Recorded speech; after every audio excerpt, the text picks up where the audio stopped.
Welcome everybody to Livorno. We are here to watch the local football team play. Livorno is the proud birthplace of Amedeo Modigliani, and for those of you who follow football, Massimiliano Allegri. It's also the birthplace of the Communist Party of Italy, and it has been the melting pot where all the misfits of Europe would come and have a chance for a better life.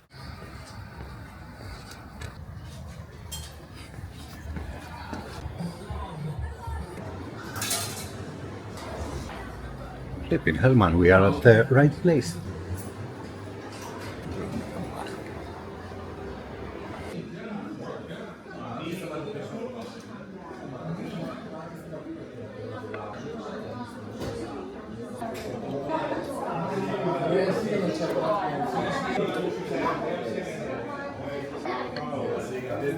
Oh, this is good, man.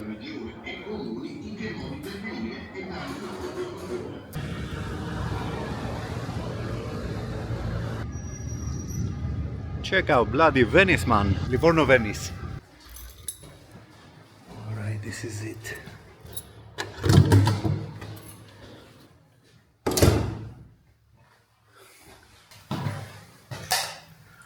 The thing is nice, isn't it? A shower. This is probably the most important thing in your life when you do YouTube.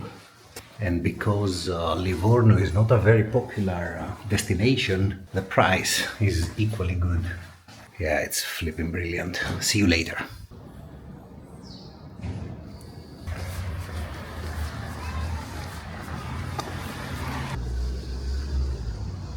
So let's have a look at the football stadium where we will be coming tomorrow. Bloody hell, man, the thing is all no joke.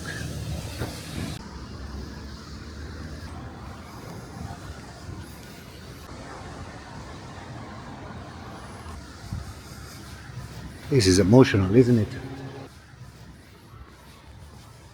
Is it by accident that this road is called Salvador Allende? Right, so I decided to go watch a basketball team called Don Bosco. Let's hope they have a good crowd today. The thing is empty, man. There was also no ticket, so...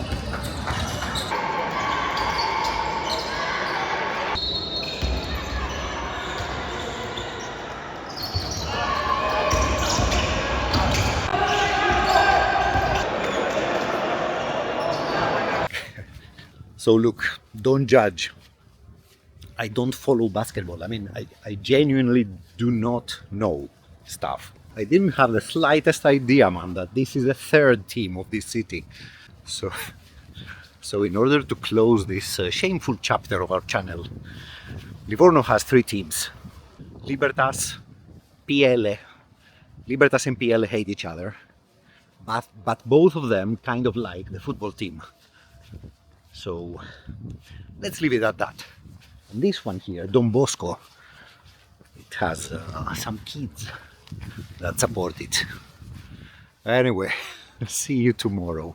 I'm very dark, flipping hell. Bye-bye.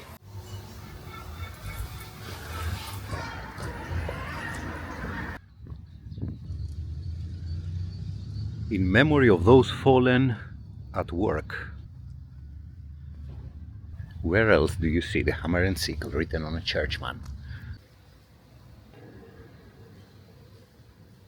Welcome to Coteto, my friends, your average working class suburb. Some 4 or 5 months ago, there was a fight between the Curva Nord, the main groups of Curva Nord of Livorno, and a separate group called Livorno Ultras. Curva Nord attributed the clash to differences with said group. What's extremely interesting, however, is that after the fact, both sets of fans, Curva Nord and the Livorno Ultras, communicated with the people from the suburb, explaining that if their behavior caused any kind of material damage, cars, scooters, shop windows, they should contact them and they would pay for any possible damage their actions had caused. That's cool. Internal clashes are not a new thing. I think they happen to most ultras in Italy and in general.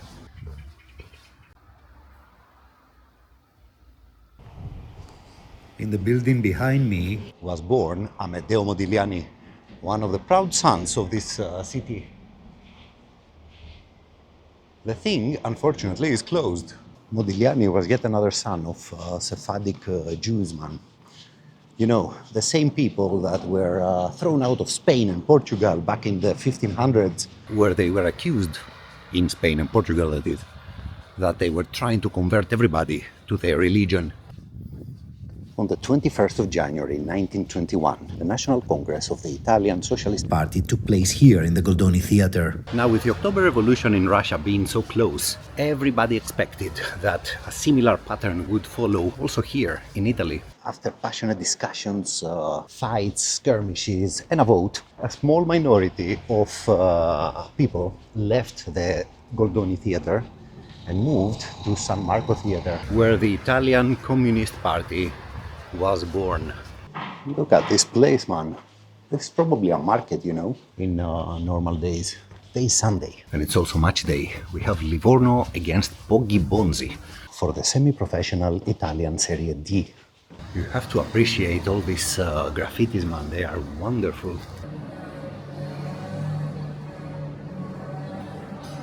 Look at this thing. Chiesa dei Greci Uniti. The Church of United Greeks. And it was made by Antimos Kollas from Zakynthos, Zante. Wow. Let's have a look at this masterpiece of United Greeks, man.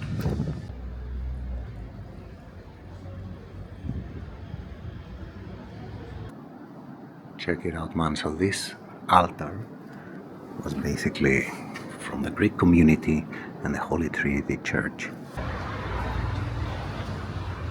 In the 1600s, Livorno was a melting pot. Everybody, and I mean everybody, was accepted here. Armenians, Sephardic Jews, we talked about them. Modigliani was a proud son of one of them. The city of Livorno allowed the Sephardic Jews to build their own synagogue, but were adamant to not proceed into any conversions of Christians to their religion. And of course, Greeks. As a matter of fact, the Greek community in Livorno was huge, and they were extremely active with commerce, with all sorts of activities. Remember, Livorno was a free port, which meant no taxes. So, with all this into consideration, it's absolutely no mystery why the Italian Communist Party was established here. There you have it then, Teatro San Marco Theatre. And right in front of us, the new walls. This castle here, the Fortezza Nuova, the new fortress, was built by the Medici family from Florence. You see, back in the 1200s, the main port of Florence was Pisa. The Genovese annihilated Pisa in a war with the Republic of Pisa back then. Now the Medici saw a great chance in the fishing village of Livorno to create a new port. And there you have it, man. They created this fortress, canals, a small Venice, basically, to be able to host commerce and products coming from all over Europe. As a matter of fact, I'm pretty sure that this hostility between Livorno and Pisa kind of dates to those days that Florence chose Livorno over Pisa to be their port. At the same time that the Italian Communist Party was being born here in Livorno, Benito Mussolini's fascist party was doing its best, man, to establish their dominance all over Italy. Here in Livorno, they found it hard, man, because the place was packed of an unorthodox, disobedient crowd that weren't taking any of it. Finally, Benito prevailed, and in an attempt to take revenge of the Livornese here, in 1933 they constructed the stadium of the city, which later was named Armando Picchi, from a famous football player who was born in Livorno and became very well known with Helenio Herrera's Inter. But back in 1933, the stadium was named after the daughter of Mussolini, a certain Edda Ciano Mussolini. When the Italian army attacked Albania and they were fighting against my grandfather, who was in that war, Edda joined the Italian Red Cross, trying to help the poor soldiers her daddy sent over. Flipping hell.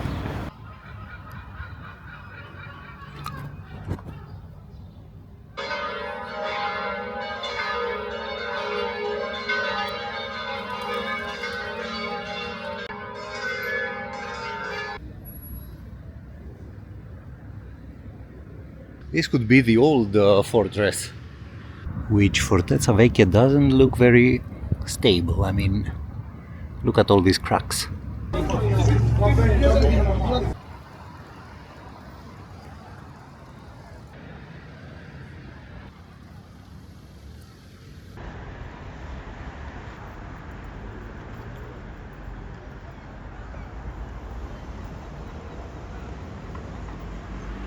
What a statue, man. The four Moors, the four slaves. I mean, we can say what we want about, not only about Livorno, but about Europe in general. But the commerce of people, man, I mean, that's difficult to swallow. Back in the 1600s, there's an estimate of 3,000 slaves in the city of Livorno. That's about a third of the population. So, go figure. So I came back to the apartment because, like an idiot, I completely forgot the batteries for the camera. Alright. So we are ready. We're about to depart to the stadium. I will make an effort to go next to the sea so that we can have a very beautiful view of the sea.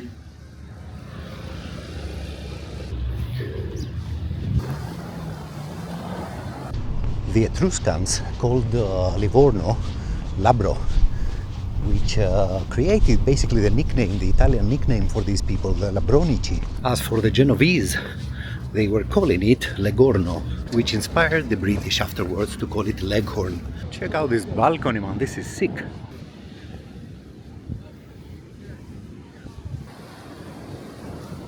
You can literally imagine the Genovese and the Pisans fighting here. Or later on the Brits and Napoleon. I tell you, man, everybody who was anybody at that point in history fought for this place here.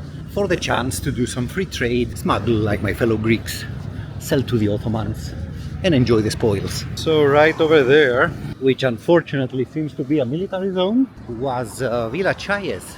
This was the first stadium where Livorno played. Now Armando Picchi is further down this road.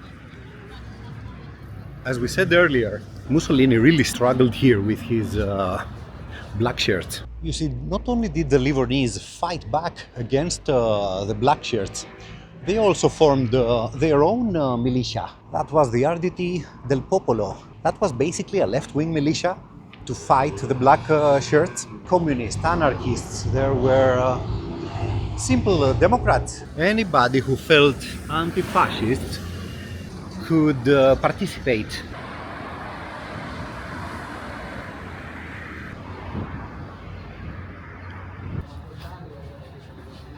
Check it out, Armando Picchi, Stadio Comunale. You can't read it, but I can. Flipping hell, man, look at this, I mean... The bloody stadium is probably in the most wonderful suburb of Livorno, at least this side. Check it out, man, we have a ticket. I mean, the conditions of this stadium, man, I mean, it's wow, almost a century old, and it shows. So yesterday we could walk around a little bit. Now, unfortunately, everything is closed. When I first discovered the existence of this team was before Livorno and AEK were friends. I think it was through the magazine Super Tifo, and I saw this. Can you believe it, man? I mean, these are hotels. Anyway.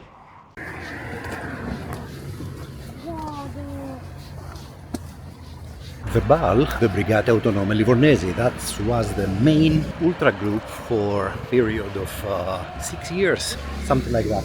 Now, before that, we have groups like the Fedain, like the Ultras Forza, like Sbandati. So when Brigate was formed, they basically started organizing the thing. They took over the entire stand and gave it personality and character.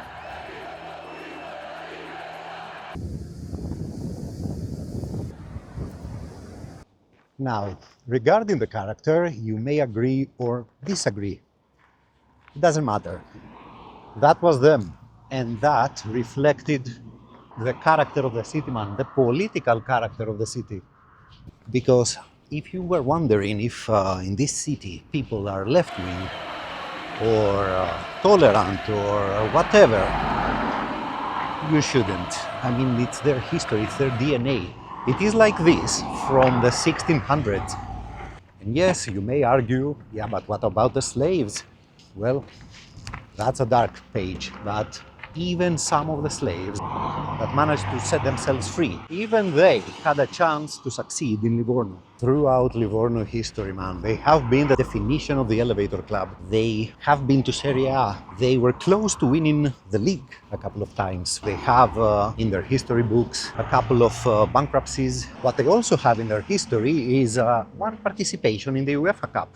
It was during those years with the Calciopoli. As a matter of fact, they finished 9th in that league in that year. But because of the Calciopoli, because many teams were punished that were above them, they got to play in Europe. And they did quite well. They passed the group stages. They were playing against Rangers, Partizan, I think, teams like that. And they ended up playing in Barcelona against Espanyol, who beat them eventually and qualified. They were also blessed to have in their ranks a couple of players like Cristiano Lucarelli and Igor Proti. These two gave a special flair to that particular team that ended up playing in the UEFA Cup. Especially Lucarelli, man. I mean, talking about a player that identifies with the ethos of the fans. At one point, they did kind of turn against him when he was about to leave, but I think the connection is much too deep to let something like this spoil the history. The Brigate, the BAL, were a major force in the ultra scene of Livorno, and not only Livorno, also in Italy, I guess. They had more than 500 band members. That is huge. That is huge for a group of a football club from a small city like Livorno. Let's just say that they made their presence felt. And they participated, man, to a whole bunch of actions. First of all, together with Ternana, Cosenza, Casertana, and various other, Ancona, if I remember correctly, they participated to the Resistenza Ultras. That was a project for left-wing fans of Italy to show some strength. When the BAL were disbanded, they put a banner on the stand saying Fino Ultimo Bandito, till the last bandit. That particular banner, man, I mean, it was inspiration for songs. Banda Bassotti, the ska punk Italian band, made one of my favorite songs with this title. There you have it, man, we are in. By the way, for those of you who are wondering, I'm not here to talk about the friendship with Ike. I'm here to make this video on Livorno and their fun culture. Livorno, by the way, are doing quite well this year. I mean, they will probably get promoted. I think they need just 7 points more to be officially first top of the league. Let's see. What I also decided to do is buy a ticket to the basketball game that's right after the football one. Libertas, Livorno are playing. And if I'm not mistaken, they have quite passionate fan base. Now, if you have a look right across of me, it's the Gradinata Pier Mario Morosini. Morosini was a player of Livorno that, believe it or not, died on the pitch. It was an away game against Pescara, 2012, was it? This game, by the way, reinforced the good relations between these fans here of Livorno and the ones of Pescara. There was maximum respect because of that incident. In terms of friendships, what can I say? It's us, it's Olympique de Marseille, and that's more or less it. The rest is good relations with Ternana because of the Resistenza Ultras thing. Despite the fact that some years before that there were fights with them. Decent relationships with Atalanta, I guess, Cosenza, of course. And there are, I think that's more or less it. After the BAL were dissolved, various ultra groups were formed, which again were dissolved when the fan card appeared, the Tessera del Tifoso. The most prominent one was probably the Visitors, Prima Linea, front line. They really are the front line. Frenetici, very close friends to our original 21. Livorno 1915, gli amici più stretti celebrano il compleanno di Anwar. So this is for Anwar Megliman. He was a young football player for Livorno. He was 18 when he died a couple of years ago in a scooter accident. Today he would have been 20 years old. L'Unione Sportiva Livorno 1915 ricorda Bruno Pizzul. Bruno Pizzulman. What a personality. Even I remember this guy.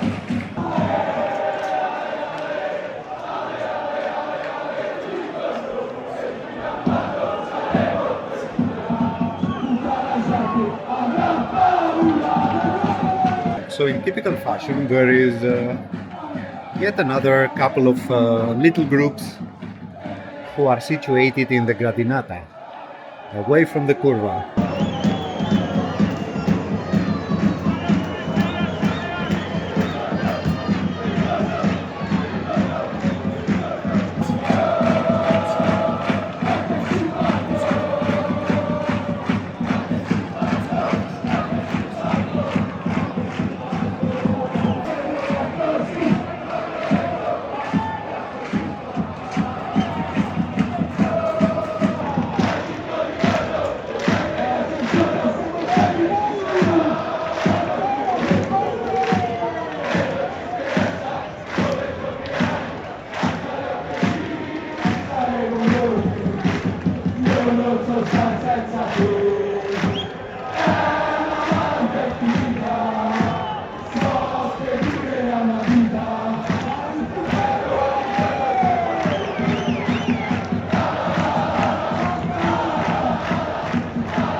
da Martini Gioielli alla rappresentanza di Fondazione Carica. Oh wow, they actually scored. Il Cotibon si è assegnato il numero 9, Bellini. Truth be told, Livorno being the best team in the league, I mean, they didn't show it today, man. I mean, they are very soft.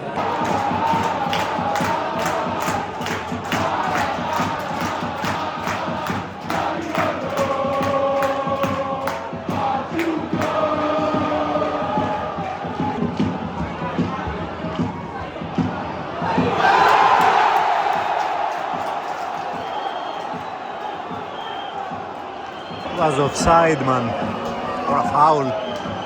It was something.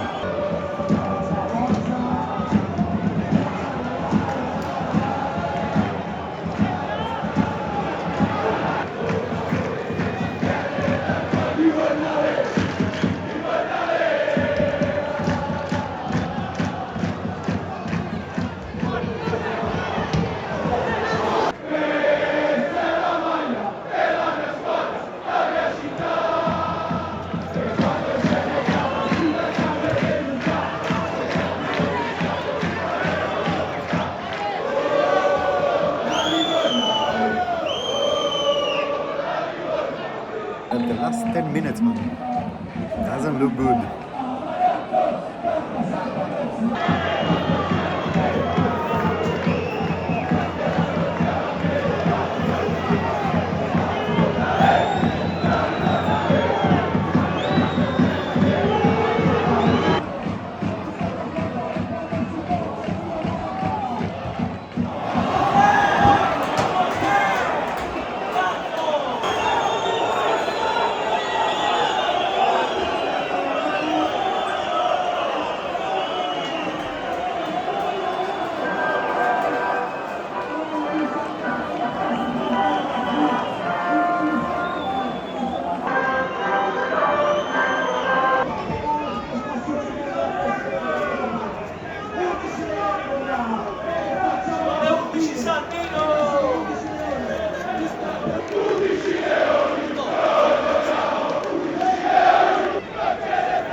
Do I agree with everything that this set of fans represent?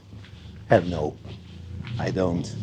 I agree with some though, but that is something that stays with me, and I'll let you make your choices. Anyway, let's go for that pizza, bloody hell, I'm starving. And we are going back, man. Now, I don't know if I have stated it enough, but I don't like basketball, man. It's probably the worst thing that you can do to me, put me to watch basketball. I don't get it. I simply don't. Football for me is the thing. And I had a look at the table, man. I mean, I can proudly say that I recognize a couple of historic teams. One of them is Cento, and the other one was Fortitudo from Bologna. I can't believe that Fortitudo don't play in the highest level. This goes to show how much I follow basketball. Let's go and support Libertas Livorno to avoid relegation. Something has to give today. Right, so I made some investigative journalism here. And I found out that today's adversary is called Cento Benedetto from Ferrara. The only thing I know from Ferrara is Spal, the football team. And there are also visiting fans.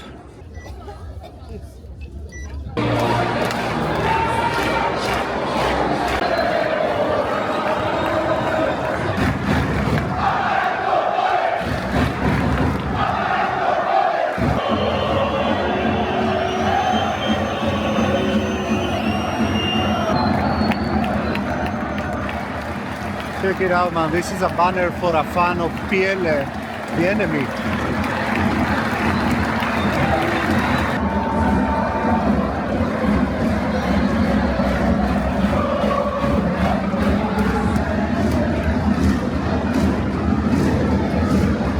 What a sensational atmosphere this is, man.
different, man.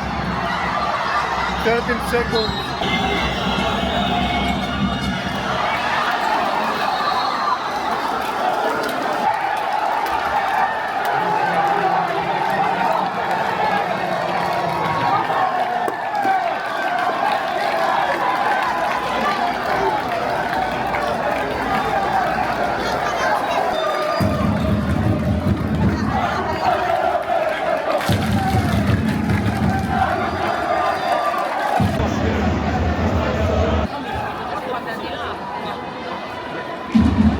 That was a bad day in the office, man, for Livorno.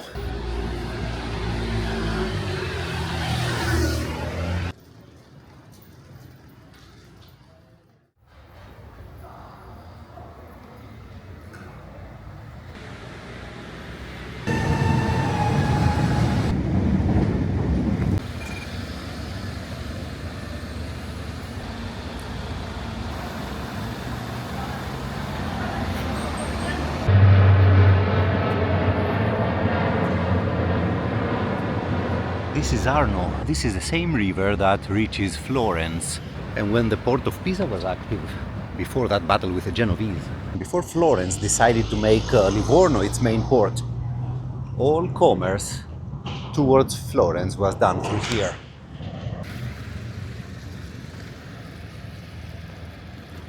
Some very prominent personalities were born here in Pisa, man.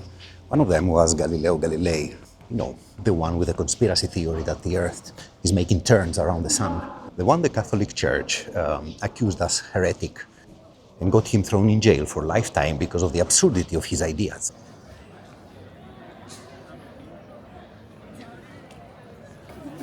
Your hands have to be in line. Now, most of you coming to Pisa are probably coming for this. And in order to take these ridiculous photos that everybody seems desperate to take.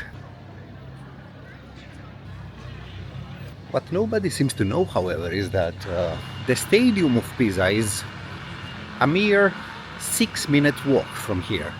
It's extremely central. Now, I didn't come here to make fun. Why I came here is to try and make a point. You see, Livorno was playing against Poggibonsi the other day, and I counted 14 fans of Poggibonsi on the stands. Poggibonsi is a small place in Tuscany, so they are close. I searched online, they actually do have a certain fan base. So why didn't they come? Well, they weren't allowed. Can you believe that, man? The stadium was 70% empty. But, I don't know, 100, 200 Poggibonsi fans were not allowed. Which made me wonder, because after that I went to the basketball game and I saw that it actually is possible to host home and away fans in a sports venue, you know, without the Third World War, the Fourth. Apparently we are now in the Third, breaking out. Now the rivalry between this lot here, Pisa and Livorno, is basically one of the fiercest, despite the fact that both sets of fans are left-wing. Check it out. Firenze merda, Livorno merda.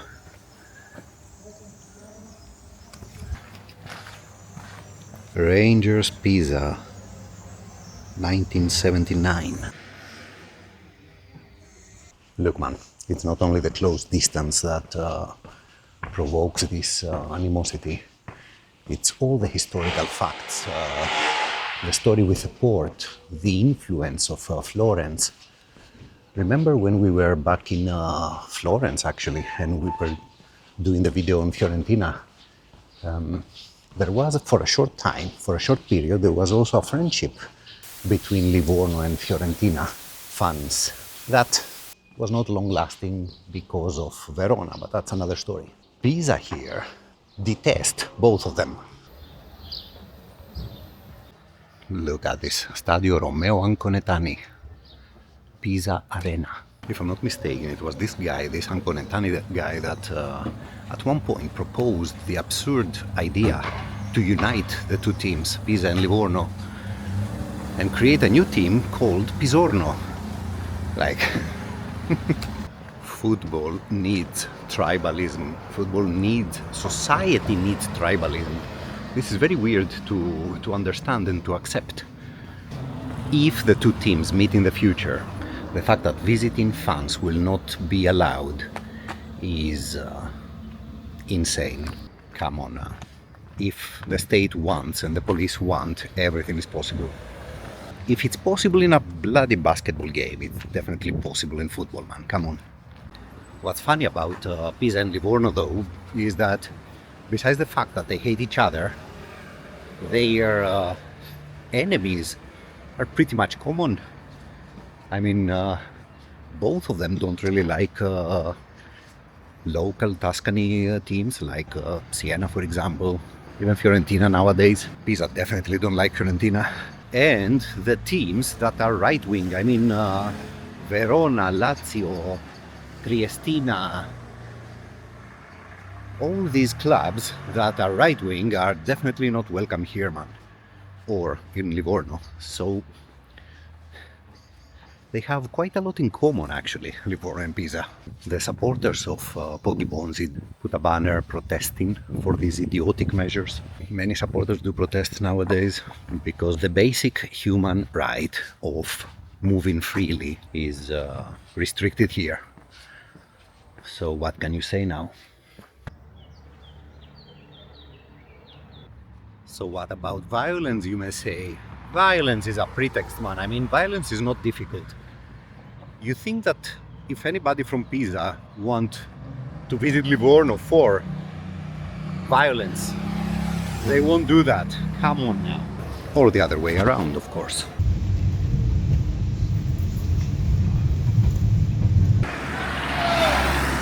What could be more appropriate? Let's finish the thing with a great woman.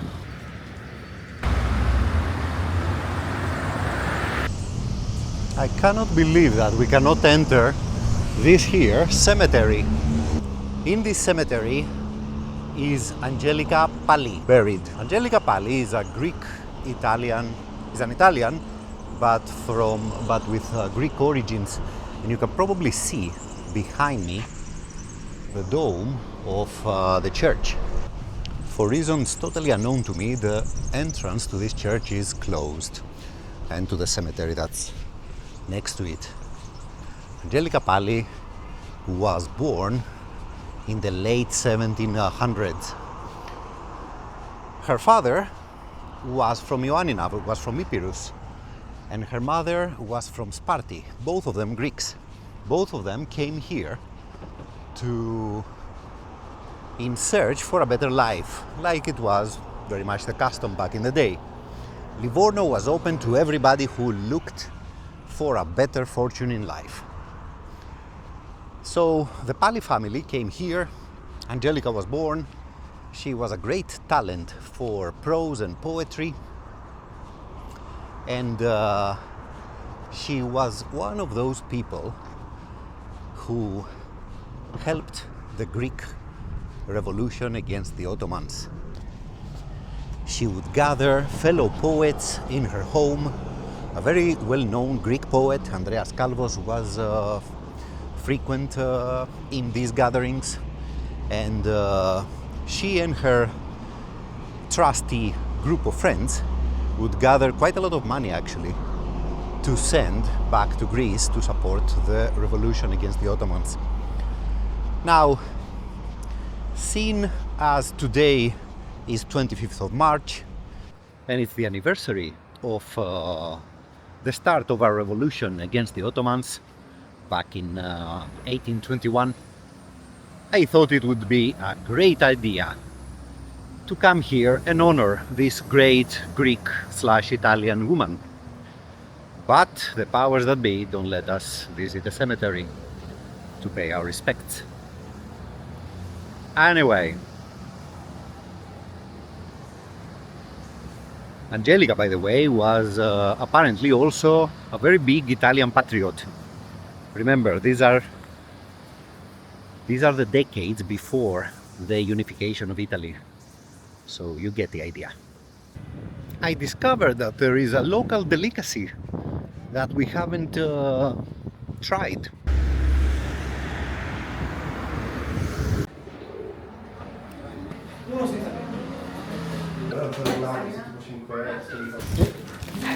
Ciao signora, uno così, 5 con melanzane. This thing is insane, man. It has chickpeas and aubergine.